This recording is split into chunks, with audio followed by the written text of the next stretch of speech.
Gold has mesmerized man for thousands of years. The oldest known precious metal, it plays a powerful role in almost every culture on Earth. Since humans have been on this planet, gold has been prized. It is such a unique mineral. It is beautiful. You can take an ounce of gold and stretch it in a thin string, and it'll go for 35 miles. But the key to gold's enduring value is its inactivity. It won't bind with anything else except itself.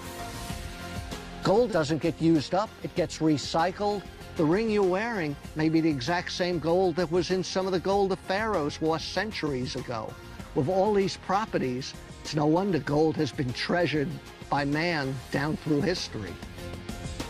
Man has mined gold for thousands of years, but found only 160,000 tons worldwide, enough to fit comfortably inside a 4-bed house. Physicists discovered that this ultimate metal was created in outer space, long before planet Earth existed, over 5 billion years ago. Gold and other heavy metal atoms formed in the maelstrom of a supernova, a giant dying star.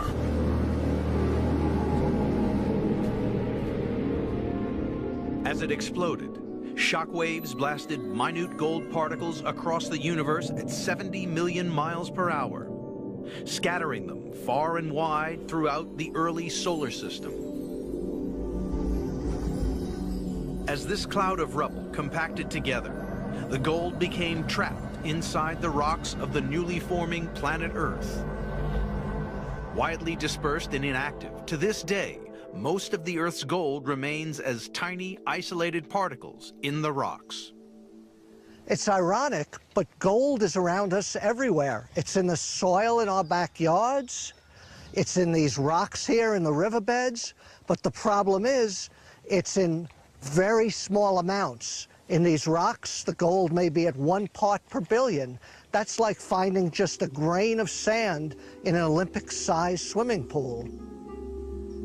Unusually large stashes of gold are concentrated in a handful of very special places around the world.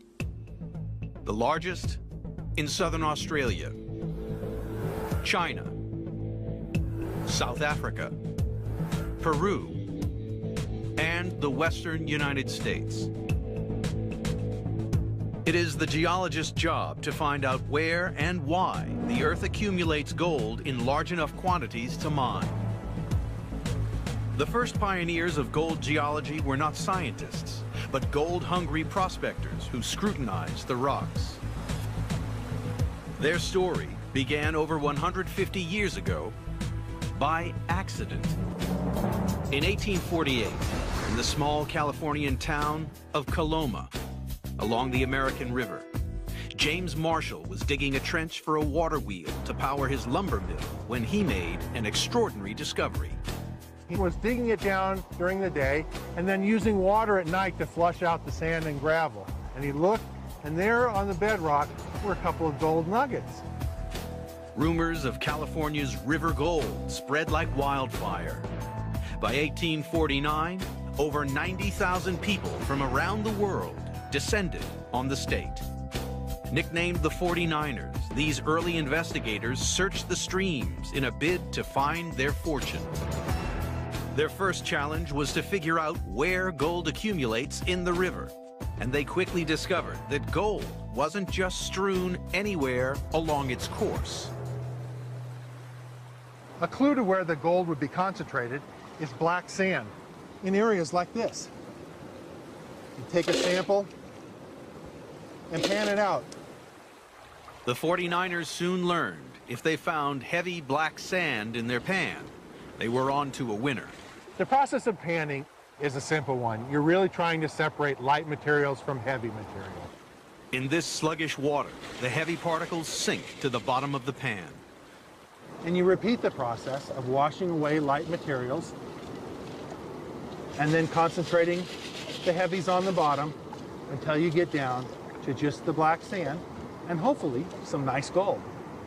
Even a small nugget like that.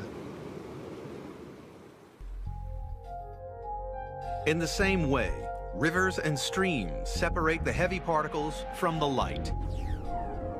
The gold and black sand are flushed downstream. But as they hit the sluggish water on the inner bends, they drop out of the flow. And it's here, in the sandbanks on the inside bends of the river, that the 49ers discovered an absolute fortune. In total, over 20 million ounces of river gold were discovered in the waterways of California. But when they investigated the valley sides, above the river, the 49ers discovered an even bigger stash of gold. And they wondered, what was the deal with these gold deposits that were up and away from the water? They took a close look at them, and they could see that these boulders were round and smooth. These rounded boulders are identical to those found in the rivers nearby. And the reason is because it's an ancient riverbed. It's been left high and dry by the flow of the river. The river cuts downward and leaves these deposits behind. The miners continued to explore, and they found some just above the river like this, but they found others tens and even hundreds, even 1,000 feet above the modern stream. Using powerful water jets, the 49ers blasted and flushed out a further 50 million ounces of ancient river gold from California's hills, which still bear the scars over 150 years later. Similar river gold deposits have formed all over the world, including the greatest treasure trove ever found, Witwatersrand in South Africa. Its discovery in 1886 caused another massive gold rush. But this river gold is not found on the surface. Miners must descend over 2 miles down the deepest mine shaft on Earth.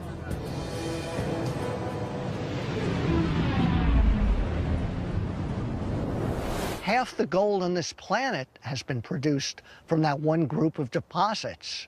Most geologists believe that these unique deposits formed from ancient river systems, concentrating these in old river gravels. Over millions of years, thousands of ancient rivers carrying gold spilled into a huge lake, dumping a massive gold deposit. This ancient lake bed is now buried miles underground. To date, Witwatersrand has produced over 1.4 billion ounces of gold, worth over $1.5 trillion. And geologists believe the same value of gold still remains untouched. In the search for California's river gold, 49ers found heavy black sand, a sign that gold is deposited on the inside bend of a river, and gold buried beneath rounded boulders in the valley walls, proof that rivers have been depositing gold for millions of years. The 49ers suspected that rivers were carrying gold down from a source somewhere in the mountain, the mother lode. But the quest to understand where this mother lode gold originated would take geologists deep inside the Earth and face to face with some of the most destructive powers on the planet.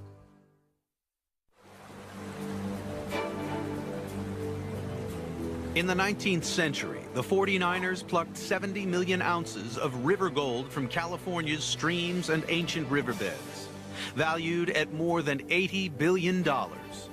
But this easy gold didn't last. The race was on to find the source of the river gold, the mother lode, and they set off into the mountains to investigate. And this is what the old-timers were really looking for: a big wide vein of quartz filled with gold. It runs literally for miles through the countryside. They were able to mine millions of ounces of gold from sources just like this. With the discovery of mother lode gold, prospecting changed from a solo quest to big business. Hundreds of mines sprung up all over California, employing thousands of men.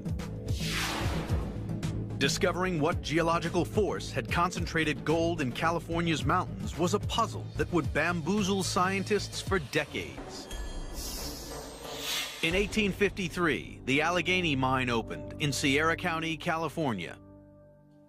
Today, it's over 3,300 feet deep, with over 40 miles of tunnels, all leading to one special slice of rock in the mountain. Here I am in the middle of the Mother Lode vein. It must be about 40 feet thick, and it goes down half a mile into the earth.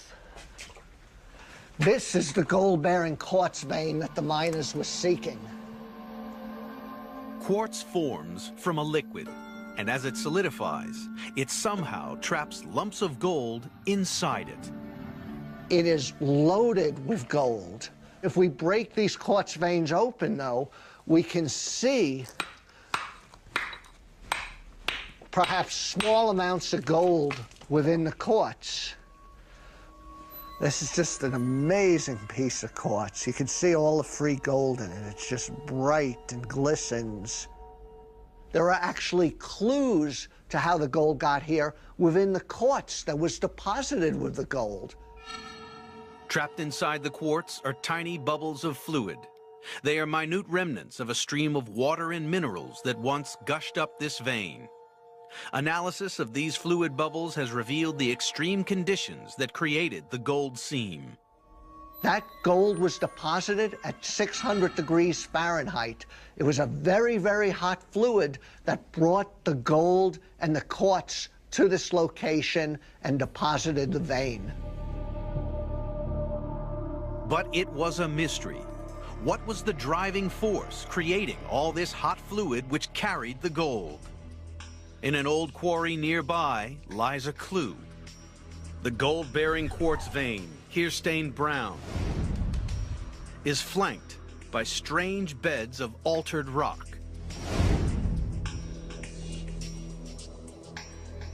When the old-timers saw rocks like this, they would get excited.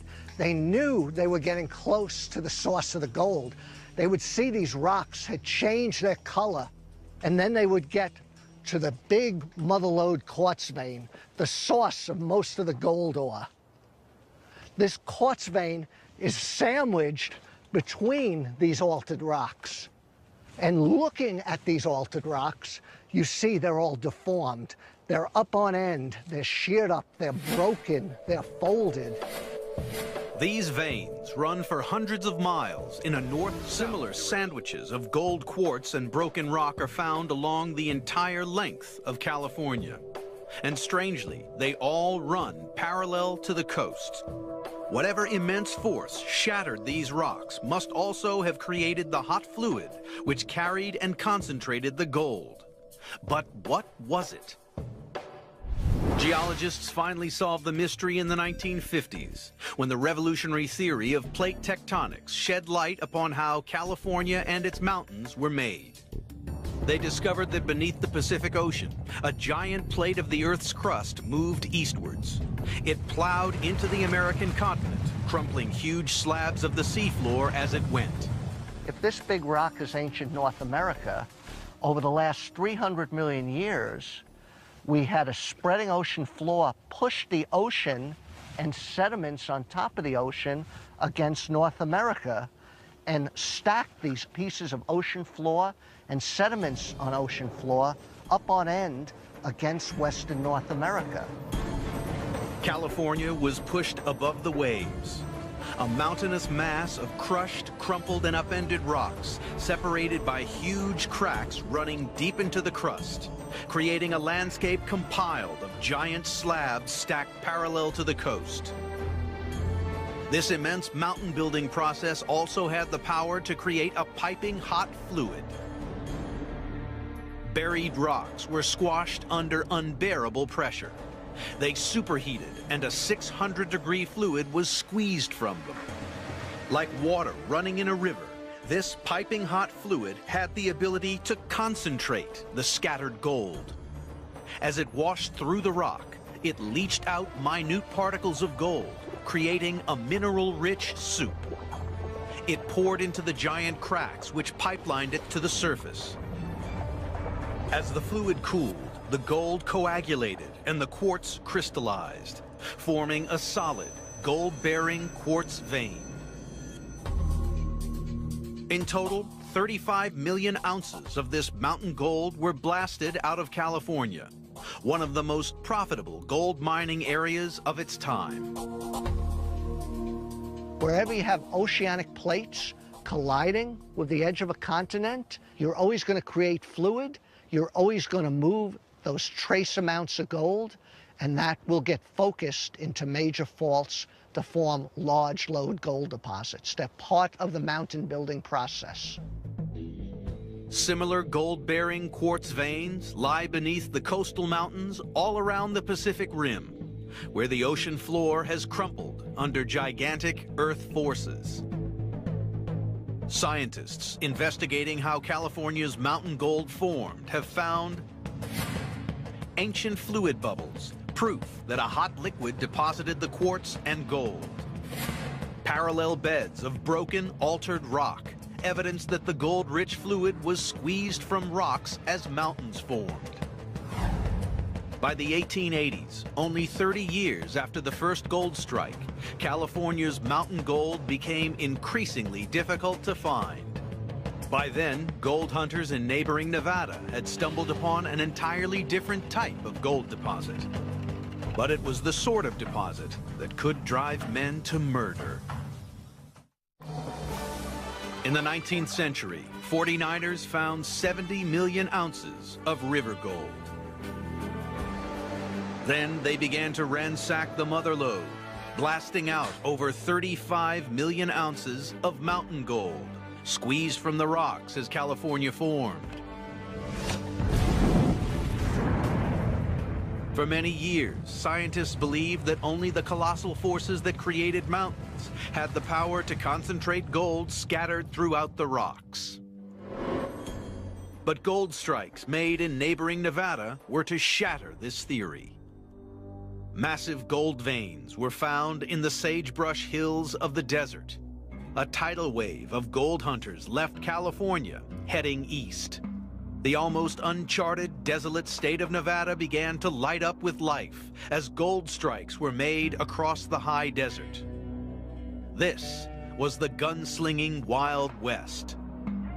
And the rough mining town of Bodie had one of the toughest reputations. It's hard to imagine. More than 8,500 people up along this stretch here. Lawlessness, lots of fights breaking out. Lots of saloons, opium dens, and brothels. It was said that a man a day was killed in Bodie. And some historians believe the fickle geology of these gold deposits may have played a part in this murder rate. Here, the veins were much more segmented and broken up. So while one miner might be mining along on the vein, another miner might not be, which would lead to animosity and tension and the occasional fight. Geologists realized that unlike California's gold seams, which ran parallel to the coast, Nevada's were scattered randomly across the desert. The hunt was on to understand why Nevada's gold veins were so chaotic.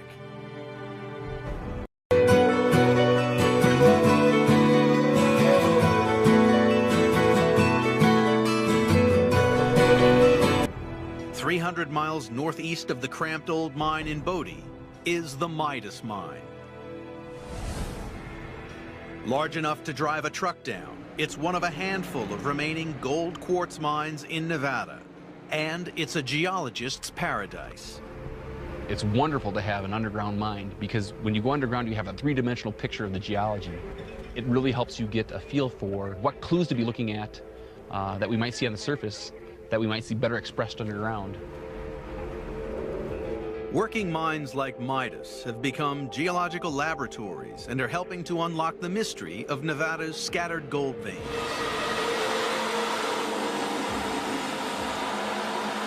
Every day, the miners drill the face and pack it with explosives, exposing new networks of quartz veins.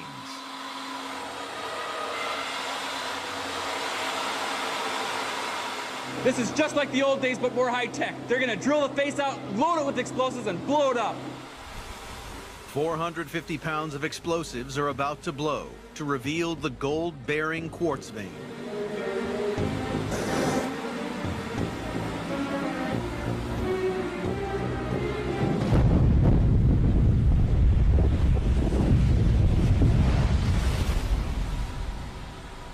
That was great, and to think it's so much safer than what the old-timers had to go through. Once the dust settles, it's possible to take a closer look. This is quite a nice big quartz vein. If I compare these quartz veins to the veins that I've seen in California, they're substantially different.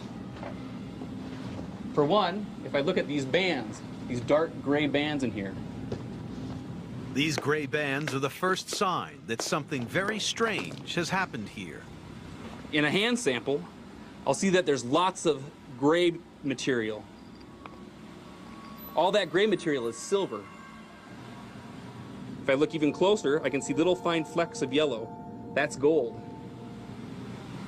The source rock that formed all of these veins was much different than the source rock that caused the California veins to form. The California veins only have gold, and these are loaded with silver. And the clue to the identity of the source of Nevada's gold lies either side of the quartz vein. Unlike California, these wall rocks are not crushed and have never been on the ocean floor. This wall rock is of a volcanic origin, very similar to like Mount St. Helens. So it wasn't mountain building that concentrated the gold and silver in this vein, it was a volcanic process. Perhaps the Midas mine was once a giant volcano. Geologists went looking for clues not inside the mine, but directly above it. Everywhere above the Midas mine, we see these strange outcrops. They're flat on the top like a table, and if I look closer, I can see fine little bands and layers. The outcrop is made of thin layers less than 1/8 of an inch thick. And there are thousands stacked on top of each other like a deck of cards. You've got browns and yellows, whites and purples. Understanding outcrops like this will help us understand why gold is deposited at such shallow depths within the Midas mine. These distinctive layered rocks are not formed by a volcano, but another type of volcanic process that can still be seen today. In Gerlach, northwest Nevada. In the middle of the dry, black rock desert, they found a mysterious oasis. And rising out of the landscape, a spectacular, multicolored hot spring, one of over 300 in Nevada. This bizarre geological wonder began to form just 45 years ago. Volcanic processes beneath the earth heat the groundwater. It spills out at the surface, and like a boiling tea kettle, dumps a layer of mineral scale. The water is slowly running over the tops of these terraces. It's depositing minerals in fine little sheets, kind of like a deck of cards or a book on end. This rock from over there has fine laminations or layers. Rocks like these and terraces like those are found right above the Midas mine, which tells me that Midas was once an enormous hot spring. Geologists realized it was hot springs that brought the gold and silver quartz veins to the surface in Nevada. Gold and silver particles are scattered in molten rocks deep inside the earth. This hot rock released a gold and silver-rich fluid. As rainwater soaked into the ground, it reached the scorching rocks deep in the crust and superheated to 900 degrees Fahrenheit. Hot and buoyant, the water began to rise, sucking up the gold and silver soup as it went. As it neared the surface, the water boiled and dumped bands of silver and flecks of gold in the chaotic, fractured pipework of the hot spring.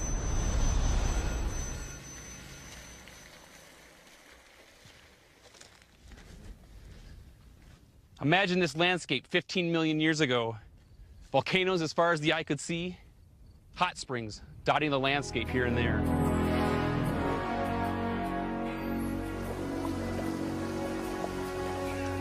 Gold is forming at this moment in hot springs all over the world. Even Yellowstone has traces of gold in its water. One of the world's biggest and most profitable gold mines, Yanacocha, northern Peru, is a gold and silver deposit which man has plundered since the rule of the Inca 800 years ago. High in the volcanic Andes, it's a massive 535 square miles and has produced over $5 billion worth of gold, all of it originating beneath a bubbling hot spring. Scientists investigating how gold-silver veins formed in Nevada have found volcanic wall rock, proof that the gold-rich fluid came from molten rock, and a multicolored layered outcrop, evidence that ancient hot springs deposited gold in Nevada. Nevada's hot spring gold deposits yielded over 40 million ounces of gold and 500 million ounces of silver. But by 1920, Nevada's gold seams were increasingly uneconomical to mine. The desert became littered with ghost towns. It looked like America had run out of gold. But in 1961, a new type of deposit was found. But it couldn't be seen or touched. It was invisible. It would become the biggest strike in the history of America's gold. America's gold was concentrated by incredible mountain-building forces that formed California and volcanic processes deep beneath Nevada's hot springs. But as the deposits became exhausted, geologists frantically searched for new stashes of gold. Then, in 1961, geologist and gold prospector John Livermore noticed a suspicious 50-mile-long crack in the middle of Nevada called the Carlin Trend and set out to investigate. John Livermore came to these hills following up a theory that gold deposits would be aligned directly above a deep crack in the Earth's crust. He'd come up to outcrops like this, and he would go ahead and want to look at them. The rocks are a strange mixture of mud and quartz, a mineral created in hot fluid, and a good clue that gold might be deposited nearby. But based on his experience, he knew a lot of hot fluid had come up this crack. However, he couldn't see any evidence of gold, no quartz veins, no visible gold. But on a hunch, he sampled this rock, took it back to the assay lab to see if there was any gold in it. In assay labs, rocks are crushed and blasted in a furnace to over 1,800 degrees. And as the liquid rock cools, the minerals begin to separate. At the end of this process, something extraordinary has happened. An ordinary-looking rock actually contained a grain of gold. At a concentration of about 5,000 times you would normally see in the Earth. It doesn't look like much, but this is what they mine every day. Livermore's hunch paid off. 50 miles long and 5 miles wide, the Carlin Trend is now one of the largest mining districts in the world. This vast man-made pit is big enough to be seen from space. This is the Betsy Post Pit, one of the world's largest gold mines. It contains 45 million ounces of gold. They have to mine 10 tons of rock in order to get 1 ounce out. As you can see, it's huge, 2 miles long, mile wide, 2,000 feet deep. Because gold is so valuable, the extraction of just a few thousand ounces a day pays for this extraordinary mining operation. And removing the gold ore requires drastic action.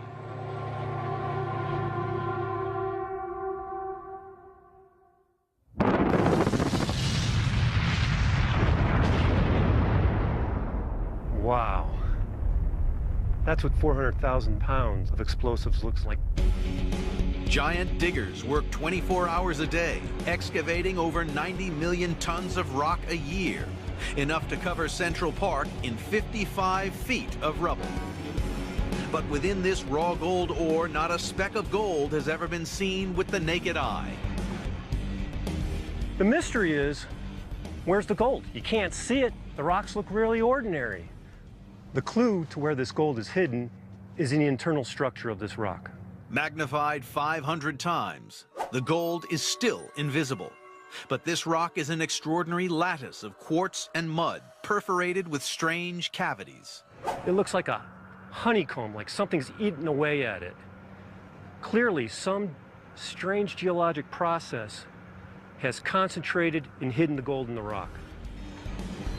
Scientists realized if they were going to solve the puzzle of how gold came to be hiding in these rocks, first they would have to understand where the rocks came from.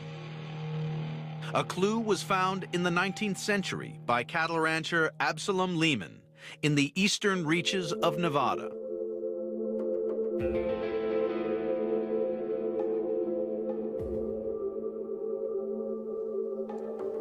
In 1885, Absalom Lehman stumbled upon a hole in the ground. And with rope and lantern, he lowered himself in the earth and discovered this beautiful cave system with some of the most spectacular cave formations in the world. The solid foundations of this cave are made of a messy mixture of mud and calcium carbonate shells. They are the remains of tiny sea creatures, evidence that Nevada was once covered by an ancient tropical sea. For millions and millions of years, creatures with shells composed of calcium carbonate began to rain down through the ocean and accumulate on the seafloor, forming this calcareous ooze. Later, this ooze hardened into a sedimentary rock called limestone. These were formed when water eroded the huge limestone bed that sits underneath Nevada. And back over at the Carlin Trend, scientists noticed that the gold ore was made of a very similar type of rock. They figured out that the Lehman Cave limestone and Carlin Trend gold ore must once have been the same rock. This is fresh limestone. This is gold ore. Clearly something happened to change this rock into this spongy gold-bearing ore. Well, the clue is in the chemical reactivity of this limestone. If I put dilute hydrochloric acid on this limestone, note how it fizzes. Very reactive. The acid is eating away at the rock. Now if I put the acid on the spongy gold ore, no reaction. The fluid is soaking into the rock like a sponge. Scientists concluded the reason Carlin Trend gold ore did not fizz is that it had already been attacked by an acid. Beneath the bed of limestone at Carlin is a gigantic vertical crack. Geologists now believe that a blast of hot, acidic, gold-rich fluid was once forced upwards from deep within the earth. It streamed through the crack, drenching the limestone. The acid ate into it, leaving a sponge-like, muddy framework behind. And in the cavities, it dumped quartz and the most minute sprinklings of gold. It's only been very recently that scientists have been able to use even more sophisticated imaging equipment, microscopy, to image down to the scale of individual atoms. Magnified 100,000 times. Tiny specks of sub-microscopic gold can be seen embedded in the rock. Zooming in further, a staggering 4 million times. The gold particle is finally revealed. This fleck of gold is only 5 nanometers in diameter, 1/1,000,000th the size of a pinhead, and each tiny white dot is an individual gold atom.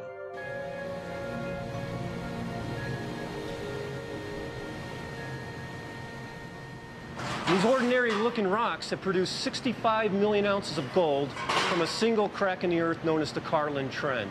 And it's made the United States the 4th largest gold producer in the world.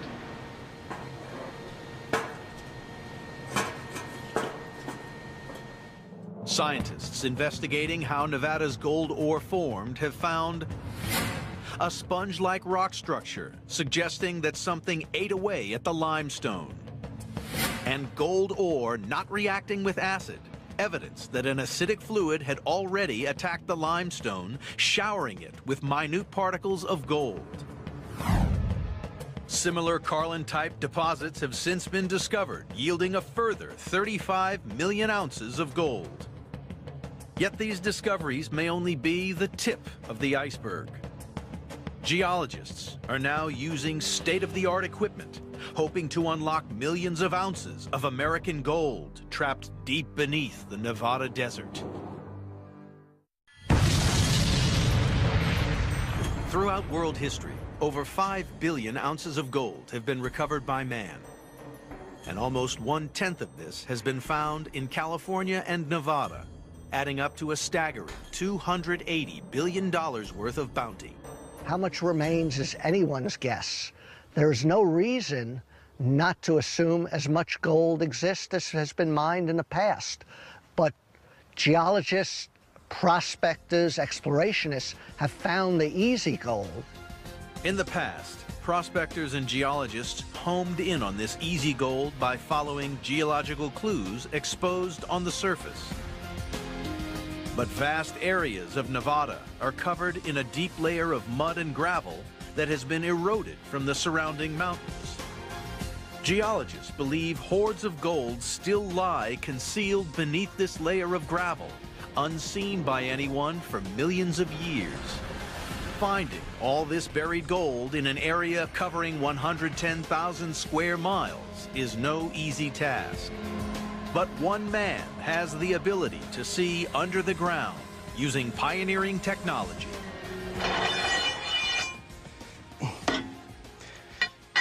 I've got gold in the hills around me. I've got good reason to believe there's gold beneath me in the rocks. If I could just see through this sand and gravel. This little piece of equipment, I believe, is going to help me figure that out. The geoprobe is drilling not for rocks, but for groundwater 200 feet below the surface. And it's this groundwater that holds the key to finding Nevada's hidden gold. If there's a gold deposit concealed by the sand and gravel, the groundwater will interact with it and it'll pick up clues. Traces of metals associated with gold seep into the groundwater, clues that will lead Hodges to the secret location of the gold deposit deep below the surface. Imagine an iron bar rusting in a bucket of water. The trace metals are going to come out of that rusted iron bar, are going to be disseminated in the groundwater, and you would be able to sample that groundwater and tell that there was an iron bar somewhere nearby. Just as we're going to be able to sample this groundwater and know that there's a gold deposit somewhere nearby. So in a sense, it's like the deposit of gold is creating a scent. If Hodges can latch on to a whiff of this scent, he can track it back to find the gold. Once the drill is deep enough, Hodges pumps out the groundwater.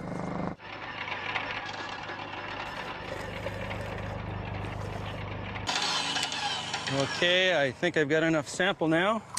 Somewhere in this bucket of muddy water, I believe you've got some clues. This is no ordinary pickup truck. It's a state-of-the-art mobile laboratory. Hodges measures how many trace metals are in the groundwater, and the scent here is particularly strong. And it's telling me that I've likely got a lot more trace metals. Arsenic, antimony, mercury, copper, lead, zinc are the kinds of trace metals that are often associated with gold deposits. And it looks to me like we've moving in the right direction. In the same way the old-timers traced the gold up into the mountains, Hodges tracks the increasing concentration of trace metals in the groundwater. It's like a little childhood game of hide and go seek. Am I getting hotter or am I getting colder? And that makes it a science. The net is tightening around the gold deposit. The scent is strongest in this 4 square mile target zone. But it's still too large an area to begin test drilling for gold. To focus in further, Hodges needs to literally see inside the Earth. Well, this instrument here is the gravitometer. And it has the ability to measure how dense the rocks are beneath this point. Just as there's a landscape here on the horizon behind me, there's a landscape in the bedrock underneath me. Multiple readings from the gravitometer create a secret treasure map of the terrain submerged beneath the surface gravel. From this rock density map, Hodges can pinpoint the likely location of the gold deposit. He has found a suspect gash in the earth over a mile long and 250 feet below the surface. It's a good sign, as gold is often found deposited in deep cracks. It's time to start drilling for gold. The diamond-studded drill probes the crack and extracts a cylinder of bedrock. This is the first in a sequence of test drills along the crack, and the results are tantalizing. After all this traveling around, I'm finally able to see the rocks for the first time. These rocks have been out of view for millions of years, and to me, it's one of the most exciting things about this line of work. I get to look at these rocks before anybody else has ever seen them, and I can compare them with the rocks that I've seen elsewhere in the mountains. In this piece of core, I've seen several different kinds of fragments of rocks. Some of them are quartz. Quartz, we know, is good for gold. Hodges could be on the verge of a massive gold strike, adding to his tally of 30 million ounces discovered so far. Reaching down into the earth, pulling out a sample that says there's gold in it, and realizing that you've done it. And in a sense, it connects you with those old timers, the same spirit of the Old West. It's exciting. It's pioneering geologists like Hodges who will find what's left of America's gold. Scientists and prospectors investigating how gold is concentrated around the world have found gold in heavy black sands, evidence that rivers concentrate gold on the inside bends. Parallel beds of broken, altered rock, proof that gold-rich fluid was squeezed from California's mountains. Multicolored, layered outcrops show that ancient hot springs deposited gold quartz veins in Nevada. And spongy gold ore, evidence that an acid dumped minute sprinklings of gold in the rock. The Earth does not relinquish her gold treasure easily. Man's irresistible urge to find gold is the driving force which helped pioneer the science of geology. Investigating how gold is concentrated across the world is not just a story of metal and mining. It's an epic tale that has revealed how the Earth is dynamically changing to this day, and over billions of years of the planet's history, living proof that the Earth is never at rest.